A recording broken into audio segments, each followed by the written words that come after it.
Hey everyone, welcome to Reddit Readout. Today we are checking out Entitled Parents. Story 1. My mom is crazy religious. Every discussion turns into Jesus. Someone's she's like, why don't we have that mother-daughter relationship? Well, if I talk about boys you're too young and a child of good, read your Bible. If I talk about something I like watching you can watch this for hours but can't read a Bible. If I want to do something I like, getting my nails done, at your age? You're a child of God. Getting acrylics is a sin. Fun story: I bought acrylic nails for my friend of Temu, and when she found out she screamed at me saying, I will not let you bring your friend to sin. If you ask her where it's written in the Bible she'll go on a rant about how a Christian should dress moderately and not exaggerate. And she forced religion onto me to the point I don't believe in God. She also makes me join her online Bible study and makes me read, which ends up with me crying my room from how much I hate it. Even the fact that I had to be shouted at and slapped just for getting colored extensions, because children of God don't do that. Also the way she will spray water on the whole family and the house to sanctify us. I'm honestly tired, so tired. One time she made my brother pee himself because she wouldn't let his hand go while praying because it's the devil trying to distract us. Story 2. Mother disowned me, 26F, for getting a tattoo. My entitled mother has always been quite controlling about my appearance. Even as a teen I was kicked out of home briefly for cutting my hair. I cut maybe 3 inches, it was still very long. She does tend to overreact to small things that she can't control. I've wanted a tattoo for the longest time and was really set on a certain design that I had thought about for years, but my mother always told me that she would kick me out of home if I got tattooed. So I did respect her and never got it done while living at home. 2 years ago I purchased my own home and live by myself, but I still see my family at least once a week for family dinner. At family dinner a few months ago I asked if she would seriously disown me if I got tattooed, and she said no, that she was just joking around. I finally bit the bullet and got the design I wanted. Super excited with my new piece of art, I sent through a picture and it's been radio silence ever since. My brother let me know that she has been screaming / slamming stuff / sayings hurting things, such as that I look cheap and nasty and that she has no daughter. I attempted to come to family dinner recently and she locked herself in her bedroom and wouldn't even talk to me. She was also invited to my godson's first birthday party and didn't show up simply because I was there. It has come to the point that she is threatening my dad with divorce simply because he and my brother haven't sided with her. He also hasn't spoken with me, though. She has always made me feel like I don't get a say in my own body, but I thought that would end once I was 18 plus and moved out of home. Story 3. Father's Day crybaby. So my 30F birth father 50M was a monster and I ultimately raised his kids, but he had the audacity to cry to my grandmother about how none of my kids wished me happy Father's Day and it's her fault. Apparently I'm a master of manipulation and have convinced my little sister 24F to ignore him. Currently I'm helping to take care of my grandmother, 80s, and unfortunately my grandmother feels slighted that I wouldn't just send him an obligatory text. In response I found a wonderful homemade video of my father and his second wife giggling as they pretend to abandon me at a park and video my reaction. I was 7 and even though the video lasts about 30 minutes it wasn't the first or last time they had done such a thing. My grandma is 80-something but naive and also pretty entitled herself and feels like I should extend an olive branch and forgive him because it was hard on him having such an awful wife. Yeah, not my problem, he has shitty taste. So I told her he is not entitled to forgiveness, and especially since her never apologized.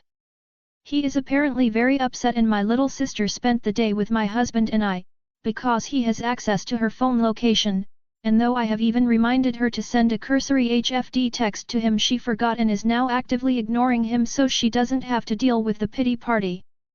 I'm pretty sure the only reason he is complaining this time is because my little sister didn't text him, because I don't think I've said Happy Father's Day to him since elementary school. Anyway, he's telling the rest of my family I'm turning my sister away from him, but thankfully he's well known as a liar. But now I'm really tempted to post that video on FB and title it Happy Belated Father's Day. Story 4. My dad thinks I should help pay bills. I just got my first job today. I start Monday and I told my dad this. I am 16. Up until today, only because I haven't seen him today, every time I go to this house he makes jokes about sucking up his air conditioning and eat his food, so I'm gonna need to help around the house. Which he means like paying a bill. And it's gotten to the point where he sounds more and more serious about it every time I mentioned applying to places. He likes to tell me that I owe him because he's spent 16 years spending money on me and it's my turn to help. I don't owe him anything. I literally didn't even ask to be here. But now that I have a job I can choose if I want to live with mom or dad, so I'm just gonna start living full-time with my mom. That way he doesn't have to worry about paying for me. Edit taking out literally. I have more stories and stuff I can post tbh. I think it's all pretty funny and he's an extremely entitled person. Story 5. Bio dad finally pays child support after not paying almost my whole life. My mom and I are laughing our asses off. So my 19F mom and bio dad divorced when I was 5. Due to our state's shitty family court system, my bio dad only had to pay $125 a month child support. Which was a load of bullshit. He made a lot of money with his tattoo shop, but he spent that money on drugs and women, while my mom had to make cheap casseroles in order to feed me, as a baby, and my older half-brother, who was 14, while she was a stay-at-home mom. My mom found out about that money when my grandma, who's an accountant, got asked to look at his financial records. When my grandma found what happened to that money and saw how much my mom struggled to give us kids basic living necessities, made her livid. My grandma begged my mom to leave my bio dad, but she would follow that advice until 5 years later. When the divorce finally happened, the custody battle was an absolute shit show. The judge was a bitch since even my bio dad tested positive for every illegal drug except weed, plus testimonies on how violent and a shitty person he was. I still had to visit him every other weekend. Which stopped when I was 14, after a bunch of abandonment and verbal abuse. I cut contact with him when I was 17. To makes thing even more shitty, he's only paid when my second stepmom Sherry made him, as she was divorced with kids too and knew that it was important. My first stepmom never understood what child support really was. LMAO.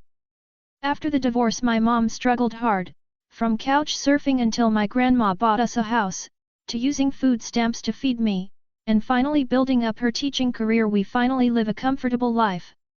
We aren't wealthy by any means, but we live comfortably. Well, recently, as of last month, my bio dad has suddenly paid $200, and 2 weeks ago he paid another $200 to my mom randomly. The only reason my mom and I think he would pay now was he may be going to jail, again. Which says a lot since I'm in college right now. My mom and I are laughing our asses off and even got us a small spa day, since that money is basically nothing right now. Oh well, he only has $9,186.96 to go. LMAO. Story 6. Never thought I'd have something to post here, but here I am. So I was at the beach. Entitled mother comes up and says, "Can my kids use your floaty?" I say no, as it was pretty expensive for a floaty, but after I said this her face gone red and said, my kids can't swim and this is the only thing that will help them swim." And I replied with, "Then go buy one yourself," and she replied with no, and I said, "Well then nobody's having it," and I deflated it and walked home.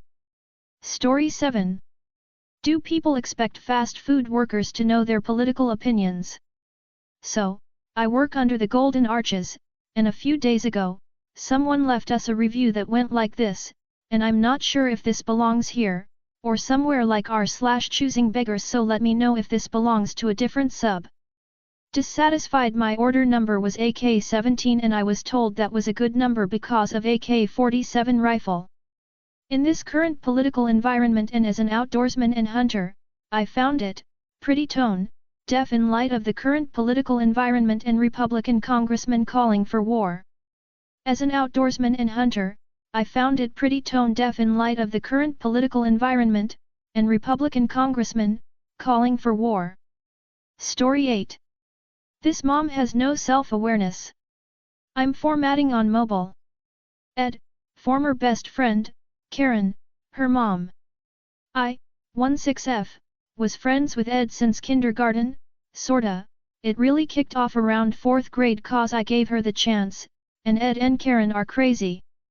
Example 1, around 2-3-ish years ago, I was at their house for the cringy after school party, 1 and we have mutual friends who are also our friends, it was the 4 of us, anyways so one of our friends who I'll call Lena. Lena and I were in Ed's room just sitting there on her bed talking and not touching any of Ed's stuff. Before we continue, I would like to say I don't remember exactly how this went but I'll tell you what I do remember. So a few minutes later Ed comes in and starts acting like a huge idiot. She's like flipping her ugly ass hair to me and I told her to stop a few times. I forgot to mention that Lena didn't leave the room so I have a witness. So Ed left the room and I told Lena something like why is she doing that, it's annoying, so we're continue talking. Ed goes downstairs and tells Karen that I was being the idiot. Her mom freaked out and my mother was talking to Karen too so she was there the whole time. So my mother calls down me and Lena to go home. And our other friend who I'll call Tori, I think we brought her home but I don't remember. Anyways so my mother gets a text from Karen saying that oh Ed told me that it was both of us. Well that wasn't true. What I said is what she overheard when she was in the bathroom was a misunderstanding. My mother thought it was BS so she didn't respond. I actually ended my friendship with this girl a year ago and it's the best decision I've made. Now this next story happened after the ending. Example 2, she had the audacity to tell Lena and Tori that I don't care about my friends. It's BSic. Lena's mom who I'll call Beth. Beth texted my mom that Ed said that. There are many more examples but I don't feel comfortable saying them on here. Ed is a crazy ugly bitch who thinks she's pretty but she's not. Karen is the main problem. She's a crazy narcissistic control freak woman child ugly ass POS. So Ed gets her personality from Karen. Ed has also always been jealous of me so that's also why.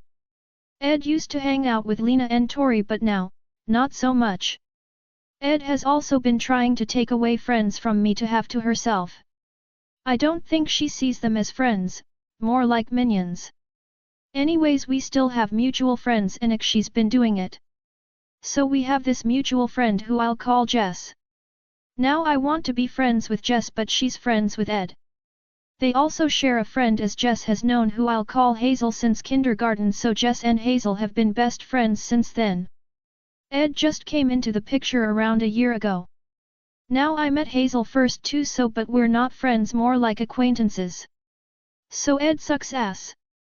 Oh I forgot example 3, around a month ago, Jess and I went to a concert together and we had a lot of fun. Jess was texting Ed and guess what Ed sent Jess of what she was doing? Minecraft. Yeah it's very weird. Ed also has really bad fashion sense so it fits her ugly personality. Did I forget to mention that Karen and Ed are also master manipulators, liars, and big POS? You'll have a very low chance to get the truth out of their loud ass mouths. It's more like false or if you're even lucky, a particle truth. Now Lena doesn't really talk to Ed anymore, neither does Tori, at least I don't think. Tori, Jess and Hazel deserve better than Ed. Tori, I want to be friends with her but Ed sucks, she's very gullible so I feel bad for her the most. I feel like she's had the most influence from Ed the most and I want to go up to Ed and expose her ass and make sure she knows that her ass will get kicked hard. Sorry for this long ass rant, I just needed to get this off my chest. I will make an update. That's all for today, please don't forget to like and subscribe.